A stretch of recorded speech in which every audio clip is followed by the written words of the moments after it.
नमस्कार, ANB news देख रहे हैं आप। मैं हूं आपके साथ पल्लवी राजपूत और हमारे खास कार्यक्रम खबरनामा में आप सभी का स्वागत है। भारतीय राजनीति में व्यक्तिगत या सामूहिक दल बदल की खबरें अब कोई नई बात नहीं रही। छोटे राज्यों में चुनावों से पहले या किसी ऐसी परिस्थिति में अक्सर ही विधायक पाला बदलकर राजनीतिक अस्थिरता की स्थिति पैदा करते हैं। उत्तराखंड में दल बदल के कारण ही साल 2016 में हरीश रावत सरकार को फ्लोर टेस्ट से गुजरना पड़ा था। अब राज्य में विधानसभा चुनाव से पहले एक बार फिर से दल बदल का दौर शुरू हो गया है। लेकिन इस बीच मजे की बात यह है कि राज्य की दोनों मुख्य पार्टियां बीजेपी और कांग्रेस एक दूसरे पर दबाव बनाने के लिए अलग अलग तरह के हथकंडे अपना रही हैं। एक रिपोर्ट देखिए। उत्तराखंड में दल बदल का खेल शुरू। बीजेपी कांग्रेस के नेताओं के बयान बढ़ा रहे दिलचस्पी। बीजेपी ने किया कांग्रेस के नेताओं के दल बदल का दावा, तो कांग्रेस ने भी किया बीजेपी से नेताओं के छिटकने का दावा। दल बदल का इतिहास उतना ही पुराना है जितना समय हमें अंग्रेजों से आजादी मिलकर हो चुका है। स्वतंत्रता के बाद से राजनीतिक दल बदलने की आदत शुरू हो गई थी, जो अब तक जारी है। इससे बचने के लिए कानून भी बने, लेकिन नतीजा कुछ नहीं आया। इसी बीच उत्तराखंड में भी दल बदल पर सियासत शुरू हो गई है। कांग्रेस नेताओं के बीजेपी में शामिल होने को लेकर बीजेपी सांसद अनिल बलूनी ने देहरादून में बड़ा बयान दिया।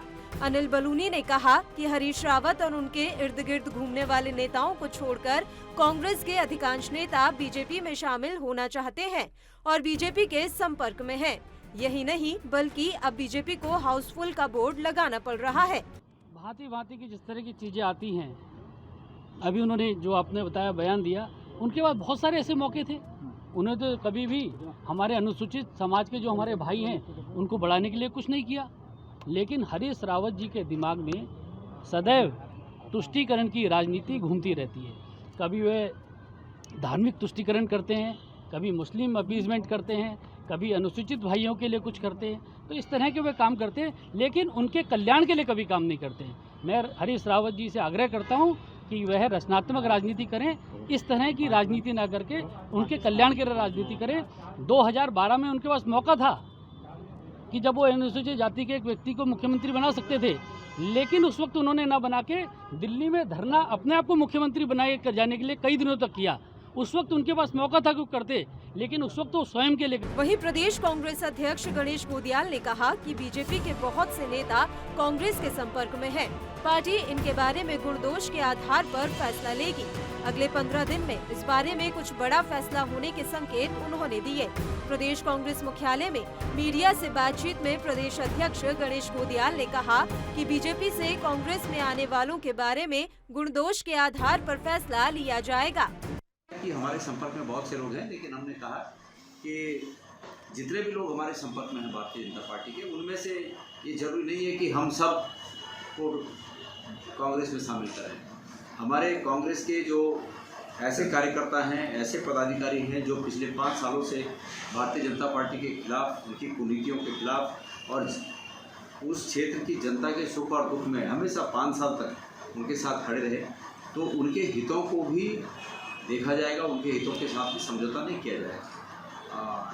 अगर कहीं पर ऐसी आवश्यकता है तो हमारे संपर्क में है और निश्चित रूप में इस 15 दिन के बाद आपको कुछ नया देखने को मिलेगा। बहरहाल सत्ता में अपनी भागीदारी सुनिश्चित करने के उद्देश्य से या फिर किसी पार्टी का टिकट पाने के आश्वासन पर राजनीतिक नेताओं द्वारा दल बदल किए जाने की प्रवृत्ति अब हमारे देश में लगभग आम होती जा रही है। जाहिर है ऐसे दल बदलू नेताओं में सिद्धांत या विचारधारा नाम की कोई चीज नहीं होती। थाली के बैंगन की तरह ऐसे नेता जब चाहते हैं और जिधर चाहते हैं भुलक जाते हैं। अब देखना रहेगा कि उत्तराखंड में चुनाव से पहले और कितने नेता दल बदल करते हैं। एएनबी न्यूज के लिए स्पेशल डेस्क। और चलिए अब इस मसले पर हम चर्चा की शुरुआत कर लेते हैं। 3 खास मेहमान इस समय हमारे साथ लाइव जुड़ गए हैं। सीधा मेहमानों से हम आपका यहाँ परिचय करवा देते हैं। कांग्रेस पार्टी के प्रवक्ता लखपत बटोला जी इस समय हमारे साथ जुड़े हुए हैं। संजय भट्ट जी हमारे साथ जुड़ गए हैं जो कि आम आदमी पार्टी से हैं। इनके अलावा भारतीय जनता पार्टी के विधायक महेंद्र भट्ट जी भी इस समय हमारे साथ फोन लाइन पर बने हुए हैं। तीनों ही मेहमानों का स्वागत है एएनबी न्यूज पर। शुरुआत महेंद्र जी आपके साथ ही हम यहाँ कर लेते हैं। आज हम सुन रहे थे दोनों नेताओं के बड़े बड़े बयान सामने आ रहे थे, चाहे वो बलूनी साहब हो या फिर गणेश गोदियाल जी। दल बदल का सिलसिला अब शुरू हो चुका है और इसी को लेकर अब सियासत गरमाई हुई है। कांग्रेस कह रही है कि भारतीय जनता पार्टी के कई नेता हमारे संपर्क में हैं। वहीं भारतीय जनता पार्टी का ये कहना है कि कांग्रेस के नेताओं के कारण हमें हाउसफुल का बोर्ड लगाना पड़ रहा है। हकीकत क्या है महेंद्र भट्ट जी, क्या दबाव के लिए इस तरह की राजनीति की जा रही है? देखिए, जब चुनाव तब पब्लिक का प्रेशर ही बहुत काम करता है। वो क्षेत्र की जनता को ये लगता है कि किस दल के अंदर विकास होने की संभावना, किस पार्टी की सत्ता में आने की संभावना है, और जिसके कार्यकाल को देखते हुए वहाँ के भिन्न भिन्न दलों के जो विधायक हैं या पूर्व विधायक हैं या कांग्रेस के नेता हैं या आम आदमी पार्टी में, वो तो अभी नई नई शुरू हुई है, लेकिन बड़ी संख्या में लोगों को जब तुलना करते हैं कि भारतीय जनता पार्टी के कार्यकाल में विकास एक मुख्य पक्ष रहा है, तो बड़ी संख्या में लोग बीजेपी में जुड़ना चाहते हैं। उसको लाना है, राज कुमार जी आए हैं, प्रीतम जी आए हैं, अभी और जी भी मैंने कहा ना, बहुत सी संख्या में। जैसे आज अनिल जी ने एक बयान दिया, तो अनिल जी हमारे राष्ट्रीय प्रवक्ता भी हैं और वो किसी बात को बहुत तोल के बोलते हैं, गंभीरता से बोलते हैं, और निश्चित रूप से मैं कह सकता हूँ कि बड़ी संख्या में लोगों का भारतीय जनता पार्टी आना ये प्रारंभ होगा। और कांग्रेस मुक्त भारत के लिए भारतीय जनता पार्टी ने अपने दरवाजे खोले और बड़ी संख्या में लोग आएंगे, उनका सबका स्वागत किया जाएगा। आपको नहीं लगता कांग्रेस मुक्त के सपने के चक्कर में आप कांग्रेस युक्त होते जा रहे हैं? ऐसे कैसे कांग्रेस मुक्त कर रहे हैं? आपकी कांग्रेस के नेताओं को अपने पास ही बुला रहे हैं, तो आप खुद ही कांग्रेस युक्त हो रहे हैं। कांग्रेस मुक्त का तो पता नहीं कब होगा कब नहीं होगा। लखपत बटोला जी, क्या आप अपने नेताओं को रोक नहीं पा रहे जो वो भारतीय जनता पार्टी का दरवाजा खटखटा रहे हैं? बटोला साहब, आवाज पहुंच रही है आप तक? जी सर, मेरा सवाल यह है कि क्या आप अपने नेताओं को, विधायकों को रोक नहीं पा रहे हैं जो महेंद्र जी कह रहे हैं कि उनके दरवाजे पर सब आकर खड़े हो चुके हैं? पहली बात मैं एक लाइन कह देता हूँ, जो बादल गरजते हैं वो बरसते नहीं। मैं माननीय विधायक जी के सवाल का जवाब देना चाहता हूँ कि जनता ने आपको कांग्रेस मुक्त भारत के लिए नहीं चुना है, आपको चुना है बेरोजगारी मुक्त करने के लिए, गरीबी मुक्त करने के लिए, महिलाओं की सुरक्षा युक्त करने के लिए, और तमाम सामरिक दृष्टि से लेकर राजनीतिक दृष्टि से लेकर तमाम सामाजिक उत्थान के लिए आपको चुना गया है। 57 का बहुमत आपको इस प्रदेश की जनता ने दिया है। माननीय मोदी जी और माननीय अमित शाह जी ने कहा था कि आप इस प्रदेश में डबल इंजन की सरकार देंगे तो हम प्रदेश को नंबर 1 ले जाएंगे। लेकिन माननीय विधायक जी, आज 77,000 का कर्जा इस प्रदेश पर आपकी सरकार ने चढ़ा दिया है। देश की सबसे ज्यादा बेरोजगार 23.9% इस प्रदेश को आपने देने का काम कर दिया। आप जानते हैं आपके 3 विधायकों पे हाईकोर्ट से महिला सुरक्षा के कारण आप जानते हैं हाईकोर्ट से जमानत पे घूम रहे। इसलिए आपको इसलिए नहीं चुना है कि कांग्रेस मुक्त कीजिए। कांग्रेस लोगों के रग रग में है। कांग्रेस वो पार्टी है जिसने देश आजाद किया है, नए भारत का निर्माण किया है, संविधान दिया है। तो क्या आप इन यादों को खत्म करना चाह रहे हैं? हाँ, आप राजनीतिक विकल्प है, आप बेहतर करते, बेहतर दिखाते, लेकिन क्या दिक्कत है कि आप जानते हैं संविधान के अंदर 52वें संशोधन के अंतर्गत एंटी डिफेक्शन लॉ 1985 में लाया गया है और वो इसी दल बदल को लेकर आए थे और माननीय अटल बिहारी वाजपेयी जी ने 2002-3 में इसको मजबूत करने का काम किया। लेकिन यही भाजपा है जो 2014 के आने के बाद कई राज्यों में लोकतांत्रिक सरकारों को गिराने का काम करती है। आप बताओ, ये कहते संविधान में हमें आस्था है और पैसा दे करके धन बल से, भाव बल से और सीबीआई, ईडी से तमाम एजेंसियों को लगाकर जिस तरह से लोकतंत्र की हत्या करने का काम किया जा रहा है, क्या इससे पहले हुआ? आप किसी राज्य में आपको क्या पार्टी के लोग अपनी विचारधारा को छोड़कर चले जाएंगे? यानी कि नियत ही खराब है। वो किसी भी पार्टी के नेता हो, विधायक हो, अगर वो अपनी पार्टी को जिसको वो मां मानकर पूजा करते हैं, पैसे के लिए उसे छोड़ के निकल लेते हैं।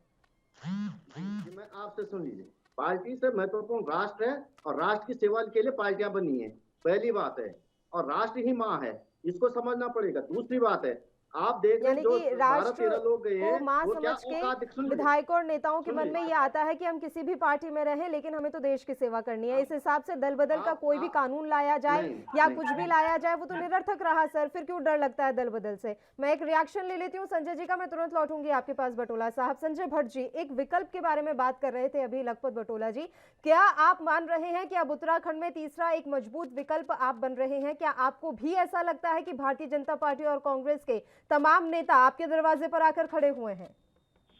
देखिए निधि जी, भारतीय जनता पार्टी और कांग्रेस, अगर भारतीय जनता पार्टी ने काम किया होता पिछले 5 साल में तो इन्हें इधर उधर झांकने की जरूरत नहीं पड़ती और दूसरी पार्टी के विधायक खरीदने खरीदने की जरूरत नहीं पड़ती, ये स्पष्ट है। लेकिन अगर कांग्रेस की बात करें तो कांग्रेस में जो खलबली मची है वो जनता भी समझ चुकी है, जो इनके विधायक और नेता हैं वो भी समझ चुके हैं कि कांग्रेस अब समाप्त हो चुकी है। उत्तराखंड में भी उनका उत्तर प्रदेश जैसा या दिल्ली जैसा, बंगाल जैसा कांग्रेस का हाल हो रहा है। तो इसलिए कांग्रेस के लोग छोड़ छोड़ के जा रहे हैं, जहां तक समझ आता है। जहां तक बात आम आदमी पार्टी की है, तो आम आदमी पार्टी मुद्दों के आधार पर चुनाव में जाएगी और मुद्दों को जो जनता के लिए काम कर सकती है, या दिल्ली में जो हमने स्कूल में, शिक्षा में, सड़क में, दूसरे महिलाओं के लिए जो काम किए हैं, उन्हीं को लेकर हम गांव गांव, गली गली, मोहल्ला मोहल्ला, बस्ती बस्ती जा रहे हैं और लोग हमें हाथों हाथ ले रहे हैं। नहीं, ये काम आप जो गिना रहे हैं अभी, तो पहले दिल्ली में आप प्रॉपर तरीके से कर लीजिए सर, क्योंकि उसको लेकर भी लगातार सवाल खड़े होते रहे हैं। और सबसे बड़ी बात यह है कि दिल्ली और उत्तराखंड के हालात में जमीन आसमान का अंतर है। तो आपको लग रहा है कि दिल्ली के वादे उत्तराखंड में काम कर जाएंगे? देखिए पल्लवी जी, दिल्ली और उत्तराखंड की भौगोलिक परिस्थिति बिल्कुल अलग अलग है, इसमें कोई दो राय नहीं। लेकिन उत्तराखंड में पिछले 21 साल में, जब से उत्तराखंड बना है, 11 मुख्यमंत्री और 8 राज्यपाल हमें मिल गए हैं। उनका जो खर्चा है वो उत्तराखंड की सरकार यानी उत्तराखंड की जनता टैक्स देकर झेल रही है। और जबकि जब जो जनता की जरूरतें हैं, आज भी 15 किलोमीटर, 20 किलोमीटर, 50 किलोमीटर पैदल चलना पड़ता है तब गांव पहुंचते हैं। या गर्भवती महिला हो जाती है और उसको जो प्रसव होता है, वो प्रसव अगर ऑपरेशन वाला होता है तो उसे कंधों पर उठा के, डंडी कंडी पर उठाकर लाना पड़ता है। बीमारों की भी यही हाल है। अगर कोई पेड़ पे घास काटती हुई महिला गिर जाती है या दूसरी तरीके से कोई बीमार होता है बुजुर्ग, उसको भी इसी तरह से लाना पड़ता है और कई बार तो उनकी मृत्यु हो जाती है। तो ये कांग्रेस और भारतीय जनता पार्टी की सरकार है, उत्तराखंड में विकास कर नहीं पाई, उत्तराखंड के जनता के लिए काम कर नहीं पाई। इन्होंने काम किया सिर्फ और सिर्फ अपने पैसों, अपने पेट भरने के लिए, अपने परिवार के बच्चों को रोजगार देने के लिए। या आप देख लीजिए उत्तराखंड में, एक तरफ से देखिए इन्होंने अपने परिवार के बच्चों को, बहनों को रोजगार दिया। चाहे आप इस बार के स्पीकर प्रेमचंद अग्रवाल की बात करें या पिछली बार के स्पीकर थे जो कांग्रेस के गोविंद कुंजवाल जी, उनकी बात करें, या मेयर गामा की बात करें, या दूसरे तमाम जो इनके मंत्री और विधायक। तो कुल मिलाकर आप ये कहना चाहते हैं भट्ट साहब कि 22 साल में जो हालात नहीं सुधरे, उन्हें आप 5-6 महीने पहले आएंगे, लोगों को वादे बताएंगे, लोगों को सपने दिखाएंगे और हालात सुधार लेंगे। 22 साल में कुछ नहीं बदला, लेकिन आप आते ही सब कुछ बदल देंगे, मैं ऐसा मानूं, आप ये कहना चाहते हैं संजय जी? देखिए सही बात है कि 21 साल से कुछ नहीं बदला है। इसीलिए तो उत्तराखंड की जनता एक बार कांग्रेस की सरकार लाती है, उससे दुखी हो जाती है और उसे उखाड़ के फेंक देती है। बीजेपी की सरकार ले आती है, फिर उसे उखाड़ के फेंक देती है, कांग्रेस के ले आती है। क्यों?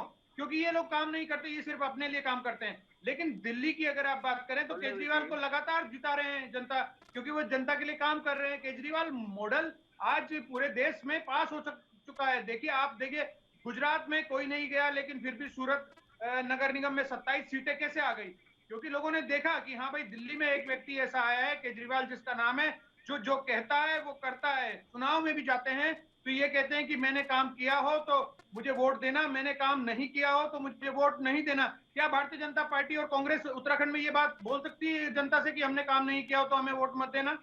चलिए महेंद्र जी, आपके लिए सवाल छोड़ दिया है संजय भट्ट जी ने कि क्या आप जाकर जनता को ये कह पाएंगे कि अगर हमने काम किया है तो उसी आधार पर हमें वोट देना और हमने काम नहीं किया तो वोट मत देना?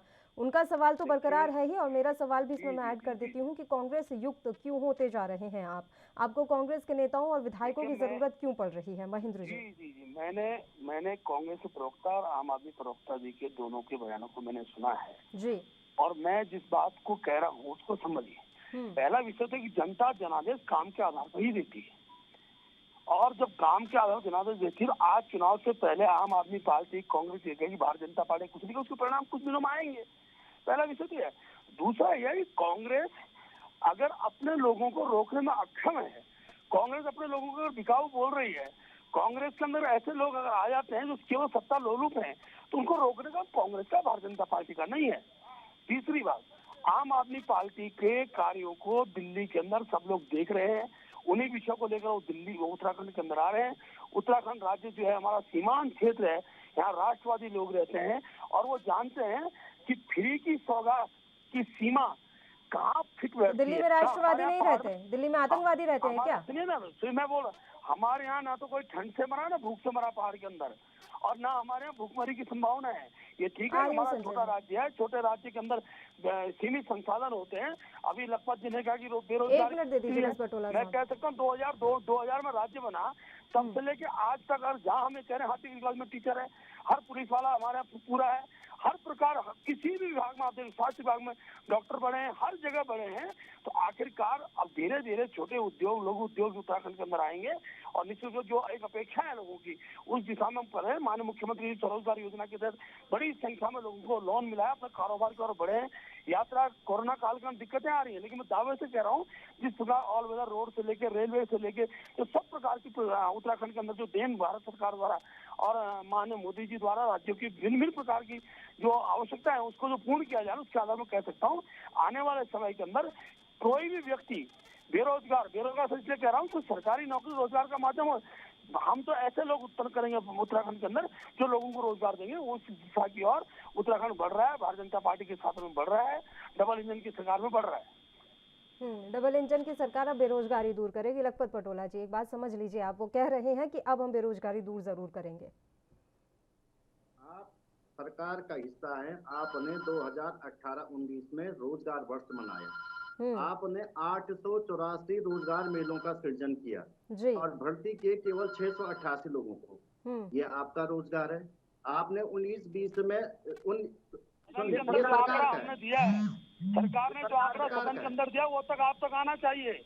और जितनी सरकारी नौकरी 5 सालों के अंदर मिली है, कांग्रेस ने इसकी आधी भी अपने कार्यकाल में दे दी होती तो आज आप बेरोजगारी का रोना नहीं रो रहे होते। आपने व्यवस्थाएं जुटाई नहीं है। नहीं, बेरोजगारी का रोना वो नहीं रो रहे, बेरोजगारी का रोना हर युवा रो रहा है। आप ये बात समझिए। विपक्षी पार्टियों की, एक सेकंड बटोला जी, मैं एक चीज यहाँ पर करेक्ट कर दूं, क्लियर कर दूं, जो बेरोजगारी का मसला है वो विपक्षी पार्टियों का मसला नहीं है, वो आज देश की हर जनता का मसला है, हर युवा का मसला है। तो खाली आप जो कांग्रेस के विधायकों को नौकरियां दे रहे हैं वो ना दीजिए सर, जरूरी यह है कि आप आम जनता और आम युवाओं को नौकरी दीजिए। कांग्रेस के विधायक और नेताओं को नौकरी तो खुद मिल जाएगी। अब बताइए लखपत जी आप। मैं माननीय विधायक जी से कहना चाहता हूँ कि आपने 19-20 को इन्वेस्टमेंट समिट का वर्ष बनाया। इन्वेस्टमेंट समिट में आपने कहा कि हमने 1,20,00,000 करोड़ की एमओयू साइन कर दी। वो एमओयू कहाँ साइन है, किनको रोजगार मिला, ये तो सरकार बताएगी नहीं, लखपत पटोला थोड़ी बताएगा। आपने विधानसभा के अंदर कहा हमने 7,28,232 लोगों को रोजगार दिया, मान्य वर्ग, जिसमें से आपने 7.25 लाख केवल मनरेगा के रोजगारों को कहा कि हमने रोजगार दिया, जिसको प्रधानमंत्री जी ने कहा था कि ये कांग्रेस असफलता का ढोल है, उसको आपने 7 लाख तो उसी मनरेगा आपने रोजगार दिलाया है। हमें गलत कह रहे तो आप बताए माननीय विधायक जी, आप तो सदन क्या करते। मैं तीसरी बात आपसे कह सका कि CMI की तो बोर्ड कहती है उत्तराखंड बेरोजगारी पे 4 नंबर पे, जब कांग्रेस ने सत्ता छोड़ी थी 4% बेरोजगारी करती, आज आप 23.9% लेके गए। जहाँ तक दिल्ली की बात है, ये कह रहे हैं कि केजरीवाल जी बहुत अच्छा कर रहे हैं। आज से 4 दिन पहले रिपोर्ट आई है संजय जी, CMI की रिपोर्ट कहती है देश में सबसे ज्यादा 30 नंबर की बेरोजगारी दर दिल्ली के अंदर 27.3% की बेरोजगारी की दर से दिल्ली आगे बढ़ा है। दूसरी बात आपने कहा 5,000 बेरोजगारी बता देंगे, 7,50 करोड़ रुपया पर मंथ होता है। क्या उत्तराखंड जिस प्रदेश का बजट ही 53,000 करोड़ रुपया, 7,50,000 करोड़ रुपये का आप पर मंथ देने का काम करेंगे। यही आप गोवा में जाके बोलते हम इसमें बहुत ज्यादा इसलिए नहीं बोलते, आप वादा कीजिए, ठीक है आप नहीं राजनीति का मुख्य, लेकिन भाजपा जवाब दे है। भाजपा को इस प्रदेश की जनता ने प्रचंड बहुमत इसलिए दिया था कि यहाँ की गरीबी, बेरोजगारी, भूखमरी, पलायन, इन चीजों पे काम होगा। लेकिन ये प्रदेश जब देश में GDP पे नंबर 2 पे था, जब बेरोजगारी पे सबसे, रोजगार में सबसे अव्वल स्थान पे था, ये पीछे से सारे के सारे आज गरीबी की रेखा में देश सबसे नीचे चले गए। आज GDP में सबसे नीचे चले गया, आज बेरोजगारी में सबसे नीचे चले गए। तो आज प्रदेश के अंदर सबसे ज्यादा कर्जा देने का प्रदेश में रिकॉर्ड बना दिया। ये सारी चीजों का तो जवाब देना पड़ेगा ना। आप एक चीज को समझ लीजिए, दुनिया की सबसे बड़ी पार्टी। लेकिन अभी बात सुनिए लखपत जी, अभी आपने कहा कि आपके कार्यकाल में ये था, आपके कार्यकाल में वो था, तो फिर आप वापस दोबारा क्यों नहीं आए? और अभी 2 दिन पहले की बात है सर, आपके पूर्व, बात सुनिए पूरी, आपके पूर्व जो प्रदेशाध्यक्ष थे वो कह रहे थे कि 2017 की हार का तो पहले मंथन कर लो, पहले उसके ऊपर तो विचार कर लो कि हम क्यों हारे, और हम अभी आगे की तैयारियां कर रहे हैं। उनका खुद का दर्द छलक रहा है अभी तो। जी पल्लवी जी, मैं 30 सेकंड में इसका जवाब। देखिए, एक तरफ हरीश रावत जी के यहाँ के रहन सहन, खान पान, भाषा, बोली, कला, संस्कृति, घाट, गलेरा, बीमल सीमल की बात थी। उत्तराखंडियत राज्य, ये उत्तराखंडियत को लेके एक जो मॉडल जो हरीश रावत ने दिया, उसमें दिल्ली वाले 2 बाबा आए, उन्होंने कहा कि हमें डबल इंजन की सरकार दीजिए, हम आपको बहुत बेहतर राज्य देंगे। लोगों ने तुलना की, लोगों को दिल्ली वाले बाबा ज्यादा अच्छा लगे। पल्लवी जी, बड़े बड़े नेता कह रहे होगा, लेकिन उन्हें क्या पता था पीछे से नंबर 1 उत्तराखंड बनेगा। ये महत्वपूर्ण है ना। आप देखिए, आज माननीय विधायक जी बताए कि आपने रोजगार सृजन से आप मैं बता रहा हूँ ना पल्लवी जी, मैं इनको बताइए महेंद्र जी, फिर मेरे को संजय जी का ऐसा है पल्लवी जी, 3 बार नर्सिंग भर्ती पोस्टपोन हो गई। ऐसा नहीं होता सर कि आप अपनी हार का ठीकरा किसी और पे फोड़कर आराम से निकल जाएं, ऐसा नहीं होता है। कहीं ना कहीं कमी और खामी रहती है, और आप लोग अपनी कमियां ही स्वीकार नहीं करते कि हमारे यहाँ ये कमी रह गई और इसकी वजह से हमें हार का मुंह देखना पड़ा। अभी भी आपको ये लग रहा है कि दिल्ली से 2 बाबा आए और उन्होंने जादू की छड़ी चला दी और वो आ गए सत्ता में। फिर तो महेंद्र जी, मुझे लग रहा है कि दोबारा से वो जादू की छड़ी निकालिए, क्या पता आपको इतना प्रचार प्रसार करने की जरूरत ही ना पड़े। पल्लवी जी मैं कुछ बोलूं? जी बताइए। ऐसा पल्लवी, चुनाव के समय भिन्न प्रकार की बातें होती, कांग्रेस हर वक्त करती है। और मेरा ही मत है, आज इन्होंने कहा दिल्ली से 2 लोग आए, जनता मान गई। अरे उत्तराखंड की जनता केवल झूठे वादों पे मानने वाली नहीं है। जनता यहाँ की समझदार, चीजों को समझती, किस व्यक्ति के मुंह से जो बात निकल रही है। मोदी जी किसी बात को बोलते हैं, अमित शाह जी किसी बात को बोलते हैं, तो उत्तराखंड की जनता समझती है जो विषय को बोल रहे हैं वो धरातल में उतरेगा। पहली बात तो ये। दूसरी बात, जहाँ तक बेरोजगारी का विषय है, मैं लखपत जी को इतना जानना चाहूंगा, एक बार जानकारी ले लें कि किस डिपार्टमेंट के अंदर पद रिक्त है, एक बार जानकारी ले लें। अगर छोटा कर पाए, मैं बता रहा हूँ, नर्सिंग भर्ती भी होगी ना, पेपर क्या दिक्कत है? फॉर्म भरे, खत्म करा रहे हैं तुरंत सबकी। जो सरकार ने, सुनिए सरकार, लखपत जी, सरकार ने जो पोस्टें निकाली है सब भरे जाएंगे। भ्रष्टाचार केवल कांग्रेस की देन होती है, बीजेपी को कहीं कोई भ्रष्टाचार नहीं होता। हमने बड़ी संख्या में लोग लगाए हैं और आगे भी हम लगा रहे हैं सब जगह। और मैं इतना जरूर चाहूंगा आपसे कि आखिर 13 जिलों के राज्य के अंदर कितने पुलिस वाले आज रिक्त हैं, कितने अध्यापक रिक्त हैं, कितने आपके नर्सिंग रिक्त हैं, कितने डॉक्टर रिक्त हैं, कितना आपका विभिन्न विभागों के कर्मचारी रिक्त हैं, उसका आंकड़ा तो ले लो। आखिर हर जगह लोग भरे गए हैं। आपके टाइम पे 60% भी कहीं नियुक्ति नहीं थी। ये सब काम हुए हैं। आज कोई डिग्री कॉलेज बिना प्रिंसिपल का हो, कोई डिग्री कॉलेज में अध्यापक ना हो, कोई इंटर कॉलेज ऐसा नहीं जिसमें अध्यापक ना हो। हर लैब से लेकर टेक्निक से लेकर हर प्रकार की नियुक्ति हुई है। इसलिए ये कहना कि 5 साल में नियुक्तियां नहीं हुई है, रोजगार नहीं मिले, ये ठीक है कि स्वरोजगार को देने का काम ये पहली बार उत्तराखंड की सरकार ने प्रारंभ किया है। अगर 2000 समय से ही, उस समय आवश्यकता थी, सरकारी नौकरी की आवश्यकता थी, 2000 के समय से ही स्वरोजगार का अगर तंत्र बन गया होता तो उत्तराखंड के अंदर ये रोजगार के लिए मारामारी नहीं होती, सरकारी रोजगार की मारामारी नहीं होती है। और मैं कह सकता हूँ जो इसमें मुख्यमंत्री आपका स्वरोजगार योजना के द्वारा दिया गया प्रधानमंत्री स्वरोजगार का जो पक्ष है, उसके कारण बड़ी संख्या में अब उत्तराखंड के अंदर लोग अभी आपने कहा कि कांग्रेस के कार्यकाल में भ्रष्टाचार या कांग्रेस के भ्रष्टाचारी, उन्हीं भ्रष्टाचारियों को आप अपनी पार्टी में शामिल कर रहे हैं सर। कांग्रेस के उन्हीं नेताओं को, उन्हीं भ्रष्टाचारियों को आप अपनी पार्टी में शामिल कर रहे हैं। आप इतने दूध के धुले हैं तो फिर क्यों आप अपने ऊपर लांछन लगवाना चाहते हैं, दाग लेना चाहते हैं? मैं एक बार रुक कर लेती हूँ संजय जी का, फिर बटोला जी मैं तुरंत लौटूंगी आपके पास। वो बहुत देर से कुछ कहना चाह रहे हैं, बस मुझे 1 मिनट का समय दे दीजिए। 30 सेकंड में एक जवाब दे दूं। माननीय विधायक जी को 2002 में पहली बात है कि एक बार तो में आने का सौभाग्य प्राप्त। ठीक है बताइए संजय जी की बात सुन लेते हैं। बटोला जी एक बार संजय जी की बात सुन लेते हैं, मैं तुरंत लौटूंगी सर। वो बहुत देर से शांत बैठे हैं, वो कुछ कहना चाह रहे हैं। बताइए संजय जी। देखिए, पहले तो हमारे माननीय विधायक बद्रीनाथ श्री महेंद्र भट्ट जी जो कह रहे हैं कि उत्तराखंड की जनता राष्ट्रवादी जनता है, हमने कब कहा कि नहीं है? और ये कह रहे हैं कि दिल्ली की जनता राष्ट्रवादी नहीं है। अरे भैया, दिल्ली में भी 40 लाख उत्तराखंडी रहते हैं।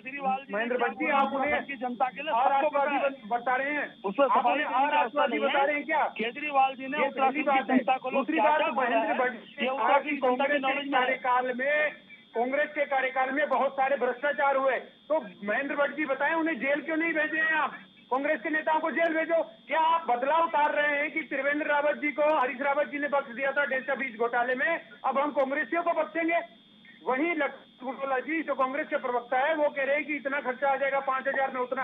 अरे भैया लक्ष्मण बुटोला जी ने दिल्ली के अंदर कांग्रेस के कितना रुपए एक को बताओ कितना बेरोजगार हैं उत्तराखंड में, दिल्ली के अंदर सारी बातें बोली, भ्रष्टाचार के विषय बोले, सारे विषय बोले, 48 करोड़ रुपया केजरीवाल ने कितने लोगों को जेल में डाला है वो भी तो बताएं। 8% इन्हीं के लिए 8%, इन्हीं के लिए दिल्ली के अंदर जेल में डाले कानून के पीछे नहीं होना चाहिए। क्या भारतीय जनता पार्टी और कांग्रेस ये कहती है कि बजट का 8% युवाओं पे खर्च नहीं होना चाहिए? बताएं ये दोनों।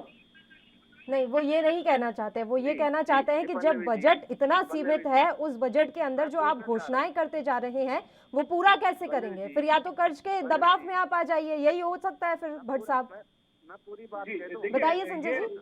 जी जी बिल्कुल बिल्कुल पल्लवी जी, आपने सही सवाल पूछा। देखिए पल्लवी जी, मैंने एक 2011 में आरटीआई लगाई, टिहरी में एक रोड बन रही थी, उसका जो बॉन्ड हुआ, जो रोड पास हुई, यानी बॉन्ड होना का मतलब समझ लीजिए ना कि ठेकेदार के और अधिकारी के साइन हो गए कि 11 करोड़ में रोड बनेगी। भुगतान हुआ 28 करोड़, यानी लगभग तिगुना। आप देहरादून से हरिद्वार के बीच में जो ये फ्लाईओवर बना है, ये 200 करोड़ का फ्लाईओवर था। कांग्रेस और बीजेपी के राज में काम हुआ और 1200 करोड़ में बना।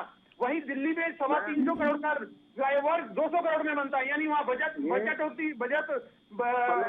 के अंदर उससे भी कम में यानी बचत करते हैं। और उत्तराखंड में टेंडर देकर लूट करते हैं बीजेपी और कांग्रेस के नेता, अधिकारी और मंत्री। चलिए, इस लूट का छुटकारा आप दिलवाएंगे, इसलिए आप एक मजबूत विकल्प के रूप में उभरकर सामने आ रहे हैं। बधाई हो आपके इसके लिए, और हम उम्मीद करते हैं कि आप जो घोषणाएं कर रहे हैं वो सही निकले। बताइए लखपत जी का रुख कर लेती हूँ मैं, फिर तुरंत लौटूंगी महेंद्र भट्ट जी आपके पास। बताइए सर।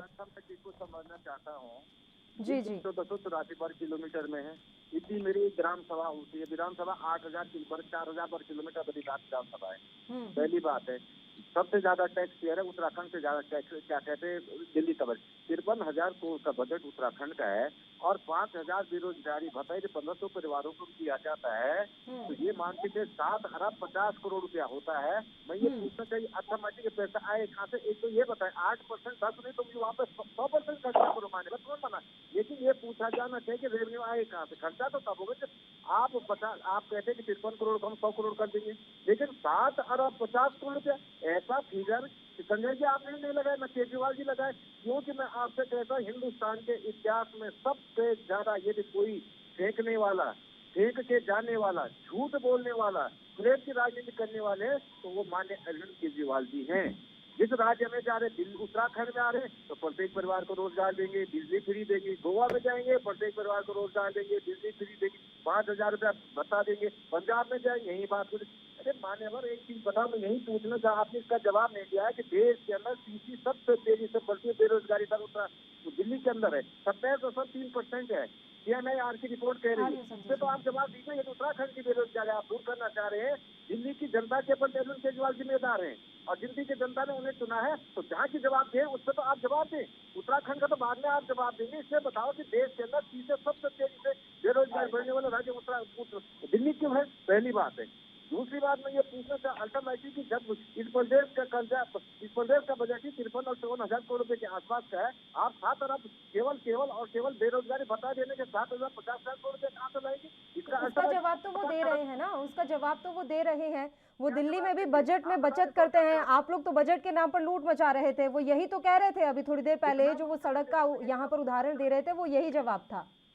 पल्लवी जी, लूट के मैंने पूछ लिया, 53,000 करोड़ में से लूट मत गई 3,000 करोड़ 33% की मत गई, लेकिन बचेगी उसी बचत में 7 अरब 50,000 करोड़ बेरोजगारी भत्ता देंगे। आप बिजली भी देंगे, पानी भी देंगे, सड़क भी देंगे, बेरोजगारी मिटाएंगे और बेरोजगारी भत्ता एक पर केवल बेरोजगारी भत्ते की बात करो। जो इन्होंने कहा कि प्रत्येक परिवार को रोजगार देंगे, ये एक जैसे कहते हैं ना कि चांद दिखा देंगे, सपने दिखा देंगे दिन में, ये बातें छोड़ दीजिए। कभी आप अर्थमेटिक कीजिए, कैलकुलेशन कीजिए संजय मेरे मित्र है, और सोचिए कि क्या स्थिति क्या अरविंद केजरीवाल कहते थे, आप स्वयं समझ देंगे कि कितना फर्जी। दूसरी बात है वो जवाब है दिल्ली के बेरोजगारी कम करके, मैं इसमें बहुत चीजें नहीं कहना। बिल्कुल संजय जी 1 मिनट का समय है बस मेरे पास। दोनों मेहमानों से आखिरी कमेंट ले लेती हूँ। बताइए संजय जी, जल्दी से आप अपनी बात रख दीजिए, फिर मुझे महेंद्र जी का भी रुख करना है। जी देखिए, एक तो लखपत बुटोला जी की कांग्रेस पार्टी शायद कंफ्यूज है। दिल्ली में आम आदमी पार्टी बिजली फ्री दे रही है और उसी बजट के अंदर दे रही है। सरप्लस बजट देती है। दिल्ली का और उत्तराखंड का बजट लगभग बराबर है। और दूसरी बात यह है कि लखपत बुटोला जी इसलिए भी कंफ्यूज है क्योंकि हरीश रावत जी कहते हैं कि 200 यूनिट बिजली फ्री देंगे, यानी ये हमारी ही पिच पे खेलने को तैयार हैं। और फिर कहते हैं कि तो ये कंफ्यूज पार्टी है, कांग्रेस कंफ्यूज पार्टी है, इसीलिए लोग छोड़ के जा रहे हैं। महेंद्र जी, आपका आखिरी कमेंट। महेंद्र जी, आवाज मिल रही है आपको? हाँ, मेरी आवाज बताइए सर, बताइए। देखिए, आम आदमी पार्टी जो भी उत्तराखंड के अंदर कह रही है, अपने पैरों में कुल्हाड़ी मार रही है, क्योंकि यहाँ पर 80% से ज्यादा आबादी पढ़ी लिखी है। वो जानती है कि राजनीतिक मुद्दे, राजनीतिक वादे और राजनीतिक घोषणाएं, उनका धरातली स्तर क्या होने वाला है। इसलिए मैं आम आदमी पार्टी के जो प्रवक्ता है, उनके नेता केजरीवाल है, उनके बयान को बहुत गंभीरता हम लेते हैं ना, उत्तराखंड की जनता लेती है। अब यही कहना है कि सारे विषय आएंगे। जनता ने 2022 के अंदर उत्तराखंड के अंदर केवल विकास के नाम पर मतदान करना है और जो परिणाम होगा सबको सिरोधार्य होगा। मैं अपेक्षा करता हूँ आम आदमी भी लड़े, समाजवादी पार्टी भी लड़े, बहुजन समाज पार्टी भी लड़े, कांग्रेस भी लड़े, यूकेडी भी लड़े, जितने दल है उनको लड़ना चाहिए लोकतंत्र में, भागना नहीं चाहिए। कल केजरीवाल कांग्रेस से गठबंधन कर जाए, ये स्थिति नहीं आनी चाहिए आम आदमी पार्टी की। अगर कांग्रेस की बुरी लग रही है, अनेकों राज्य पंजाब के अंदर स्थितियां ऐसी निर्माण की है, कई राज्यों में किया है। इसलिए सब लोग लड़ेंगे, जनता का जनादेश जाएगा, हम सबको सिरोधार्य है।